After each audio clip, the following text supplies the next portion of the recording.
You know, Alan, sometimes it's the very people who no one imagines anything of who do the things no one can imagine. It's not the critic who counts. It's not the man who points out how the strong man stumbles or where the doer of deeds could have done it better.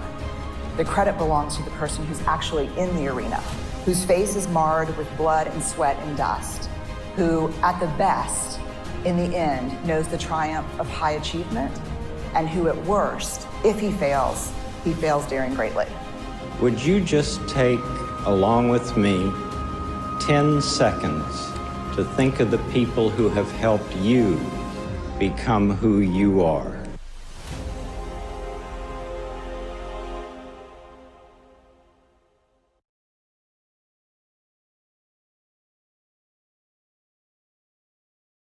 Hello, NSLS members. My name is Karen. Welcome to Leadership Training Day. During this time, you'll learn about clarifying your purpose, setting SMART goals, and practicing inclusivity in teams. To get started, find your program guide and go to the page titled Leadership Training Day Welcome. If you're using the NSLS app or the NSLS members area, you'll find the program guide in the Leadership Training Day section. Similar to our opening during orientation, take a minute to reflect and write down your response to one of these warm-up questions in your program guide under the section Leadership Training Day Welcome.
Next, you're going to pick up where we left off in orientation. If you remember, we listed our goals past, future, or never. You shared your goals with others, and we narrowed down one specific goal that we may want to pursue in the future. Before you begin working with that goal and setting action steps, let's watch this video demonstrating the first lesson, finding your purpose and achieving your goals. Make sure you have a pen, note paper, and program guide with you. If you're using the NSLS app, open up the guide to the Leadership Training Day section. Let's begin.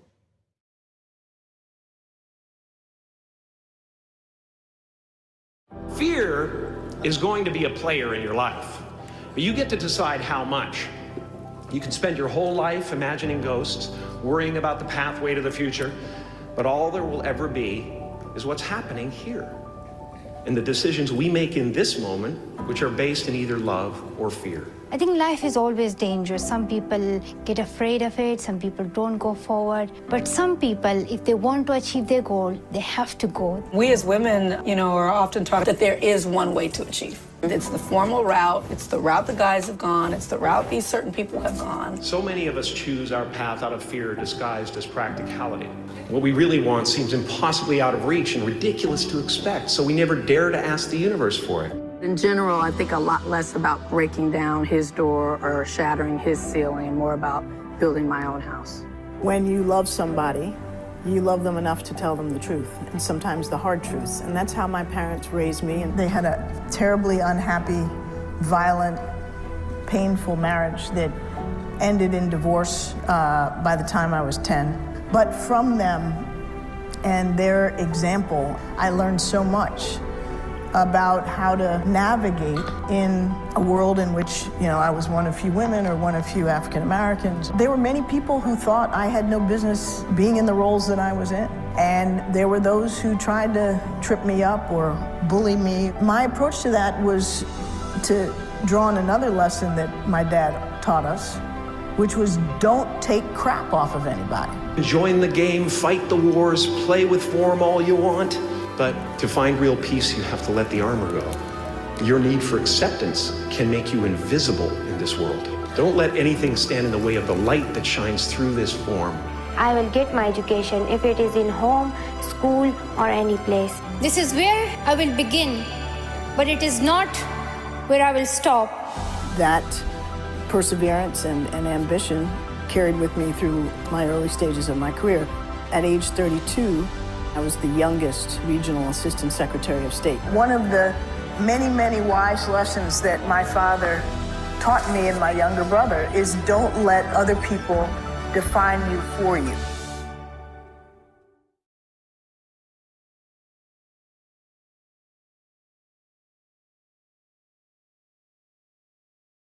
Your life is different from everyone else's in the room, which means your purpose is unique to you. As a student, you may not know what your purpose is, and that's okay. We're going to help you find your purpose by teaching you how to set and achieve goals that are important to you. In the orientation section of the program guide or app, find the goal that you circled or highlighted as your #1 past accomplishment. Write it down on the page titled Leadership Training Day Past Mad Lib for reference.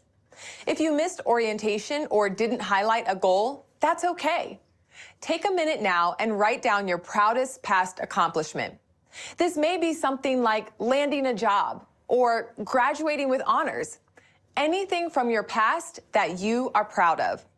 I will give you 60 seconds to do that now.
You're going to use that past goal for our next activity. Using that accomplishment, you'll create your own Mad Lib by filling in the blanks in your program guide. Here's an example. The goal I've already accomplished that I'm most proud of is running a 5K. I decided to work towards this goal because I wanted to build my endurance and accomplish something that I've never done before. The skills I needed to accomplish that goal were strength training and sticking to a schedule. Through working toward this goal, I learned a few things about myself, including that although sometimes I gave up halfway during my run, I still motivated myself to go in the first place. I can achieve anything I put my mind to. Okay, now it's your turn. I'm going to give you 5 minutes to fill in the blank in your program guide using the past goal that you've selected.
Now let's shift gears to a future goal. You're going to do the same activity, but this time, find the goal that you circled or highlighted as the F future goal that excites you the most. Write it down on the page titled Leadership Training Day Future Mad Lib. If you didn't highlight a future goal from the orientation activity, that's okay. Think of a future goal now and write it down on the Future Mad Lib page. I will give you 60 seconds to do that now.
Using your chosen future goal, create your own Mad Lib by filling in the blanks in your program guide. Here's an example. The goal I want to accomplish is to earn an internship at a top tech company. I want to work really hard to achieve this goal. I decided to work towards this goal because I'm going to graduate soon and want to gain experience before I start looking for a full-time job. The skills I need to accomplish this goal are to earn good grades, network, and create my resume. If I hit a barrier or challenge when working towards this goal, I'm going to visit my career center for help or join a study group. You will now have 5 more minutes to complete this task. Begin.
Okay, now look at your future Mad Lib story. This is your goal statement. It's something you're passionate about. Great job. Now that you've established a goal you want to achieve, it's time to learn about how we will accomplish it. Smart leaders set smart goals. The person you want to be in the future starts with the steps you'll take today. What do you want to do? Where do you want to go? What kind of impact do you want to make? Life isn't one big decision you made today, but the culmination of little choices you make every day. Start by creating a SMART goal. This stands for specific, measurable, actionable, rewarding, time-specific. You can make your own decisions, decide your own path, even a young black kid from Chicago. Make sure this goal excites you, makes you feel fulfilled, and is something you can achieve in the near future, ideally this term. And the Grammy goes to Chance the Rapper. This isn't about achieving your life's goal now. It's about taking action towards it with SMART goals that will lead you to achieve whatever you want to accomplish. Everything around you that you call life was made up by people that were no smarter than you. It can be anything from having a 3.5 across the board this term to being able to hit 150 push-ups a day 2 months from now, or anywhere in between.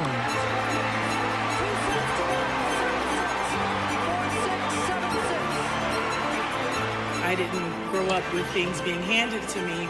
I had to work hard, I had to dedicate myself, and I had to be determined, and I was.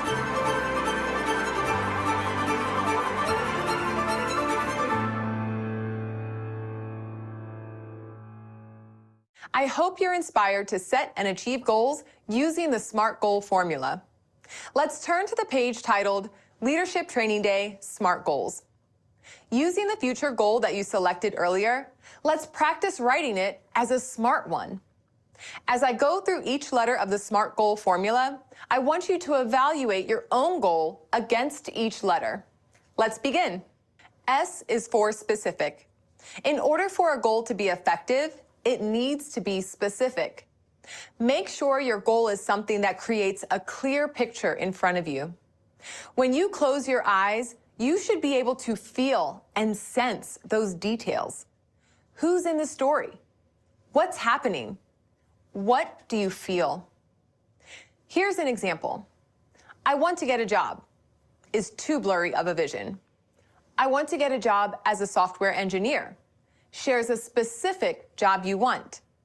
Now check your goal to make sure it's specific. M is for measurable. How will you measure your progress? Setting milestones along the way helps you keep on track towards achieving your goal. I will look at job openings is not very specific or measurable. I will have 3 interviews by March is more specific and measurable. A is for actionable. What actions can you take that will help you achieve your goal? I will wait for someone to mention a job to me, maybe too passive. I'll visit my career center to practice my interview skills, is specific, measurable, and actionable. R is for rewarding. Your goals should be rewarding. This means they align with your own values, and when they do, they make you feel fulfilled. Ask yourself, is it interesting to you? How do you want to spend your time? Or, what's the experience along the way? I want to get a job as a software engineer. Could be less rewarding. I want to work for a gaming company. That shares your interest. Now our goal is specific, measurable, actionable, and rewarding. T is for time specific. When creating goals, be sure to include an end date. I hope to get a job in the future. Maybe too open-ended. I will get a job within 3 months of graduation. Has a deadline. You have now completed each step of the SMART goal formula. Next, you'll work on your SMART goal statement by combining the information you created from each section into one. For example, S, I want to get a job as a software engineer. M, I will have 3 interviews by March. A, I'll visit my career center to practice my interview skills. R, I want to work for a gaming company. T, I will get the job within 3 months of graduation. I want to get a job as a software engineer. I know I'll be on my way when I have 3 interviews by March. To do this, I'll visit my career center to practice my interview skills. This excites me because I want to work for a gaming company. I will do this within 3 months of graduation. I'll give you 5 minutes to complete this now.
You've learned how to create a SMART goal and are now ready to begin working to achieve it.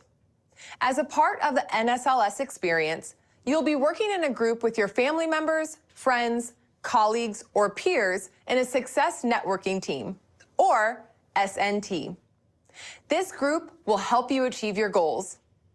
Working on a team requires communication skills such as listening, giving feedback, and asking for input. Teamwork also requires problem solving and empathy for others. Leaders need to see things from a variety of perspectives and not just their own. Let's watch a video to demonstrate what I mean. Coming from South Central Los Angeles, you got to use what you got and make the best of it. Before I did rap music, I studied architectural drafting, and one thing I learned is that you always got to have a plan. Ken is not only an actor, he's a doctor. For me, even when I was in college, I always wanted to be an actor. I didn't start doing this until I was 38. What is your story? What is your act two?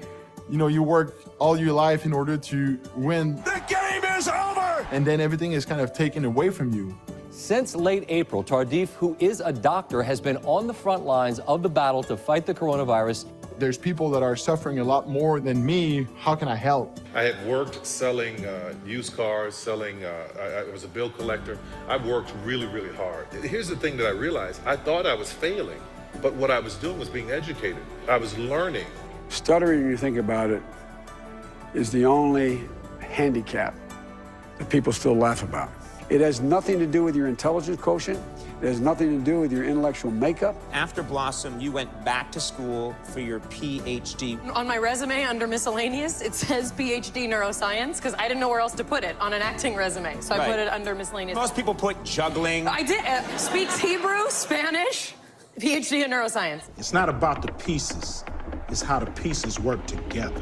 I thought about my childhood. I would get beaten, and then I was never allowed to have any emotion about it. I have always had the deep understanding for myself that if anything was going to move forward in my life, that I was going to have to be responsible for making that happen. I have seen people come out of the most dire of circumstances. I had a mother who had a backbone like a ramrod, and she'd go, Joey, look at me.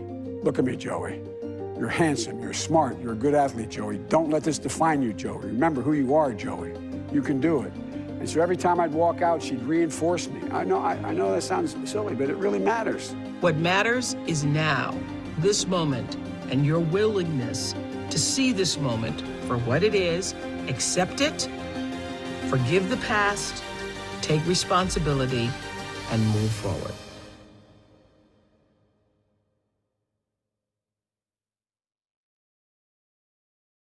Like you saw in the video, every person is more than they appear.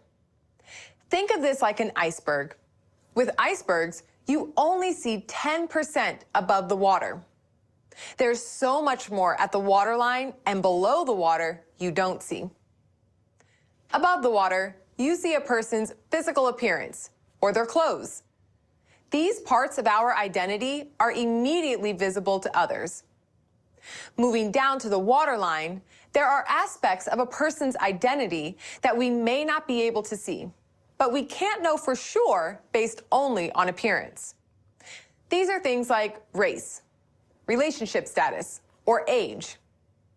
Below the waterline is where we find the majority of what makes up our identities.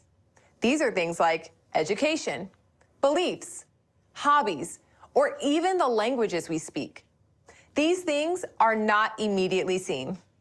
For example, something you may not know just by looking at me is I'm a widow. There's only a very small part of our identity visible to our teammates.